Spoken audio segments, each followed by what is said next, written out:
Mikalas, ugupat ka kinabuhi ang disgrasya sa Barangay Lantay. Tubo-tubo truck na glass plate number WZ0792 o ang body number usab sa SUB 1001-049540.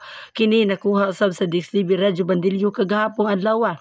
Ang disgrasya natigayon sa milabing pizza 19 ning bulan sa Disyembre, gibanabana nga malas 3 kapin kun kulang ang takna sa kahaponon mismo sa Barangay Lantay ug sa tulay mismo natigayon ang maong aksidente.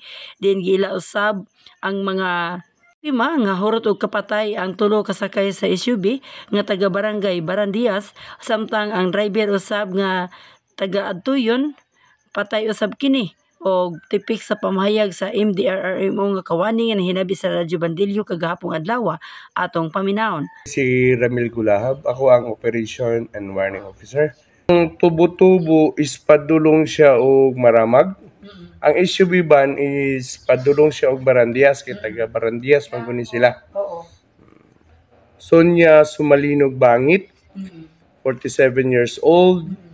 Iyahang bana si Argon Bangit, 48 years old. Ug kaning ilahang gisakay nga ihang pagumangko ni Sonia nga si Shama Jaira Sumalinog, 14 years old.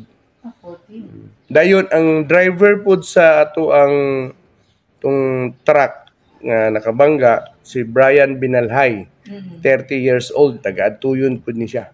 Di body sa kuan sa tubo-tubo kay mao gid siya makasulti kung sa gyud mao tong ginapangita to nila karon kay wala man naman ako nakaambak man siya. Ay okay. So sa to pa wala siya na at least sa maron. Wala siya na apil. Mao kini ang tipik sa iyang pahayag. Din kini nagpahinumdom nga gikinahanglan ang pag-ampo ug labi na gayud ang pag-atiman sa sakyanan ay kini ibiyahe. Sa dalan man gyud di magina siya malikayan kay nahitabo na maguna siya isa naman na sa ginatawag sa mga disaster. This is called the road disaster. So para sa mga sakyanan always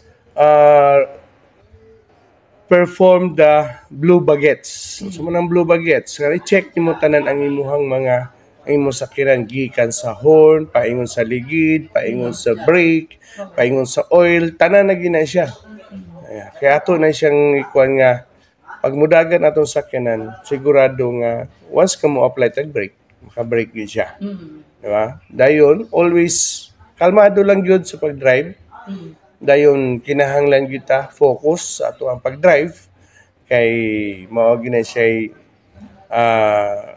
ato kinahanglanon. Aron malikayan ang disgrasya. Dako usab ang kasubo sa pamilya nga nahingtungdan gumikan kay wala usab sila magdahom nga sayo sila mailo sa ilang ginikanan. Ako si Aislinn Gail Bangit because karon supposed to be maadto mig Cagayan kay dito may mag-celebrate og Christmas. Ready na gaplano na diri gani gikan last night ako ang kuan tong tita nako sa Lantay kay gaplano na sila nga mag-isa ra daw may kasakyanan pag moadto na mi dito sa CDO. Happy gid kaayo mi before to nahitabo wala mi ga-expect nga mainato silang duha. Gid ka sila ka-supportive. Mao kini ang atong paghulagway. Busa kini usa sa pagpahinumdom sa tanan, ang pagkamainampingon sa pagmaniho, pagbiyahe sa kadalanan, inubanan sa pag-ampo aron maiway kitang tanan sa mga katalagman. Gikan sa Malipayon News Center, alang sa DB Balita, Lia Madrina Inot ang inyong kabandilyo.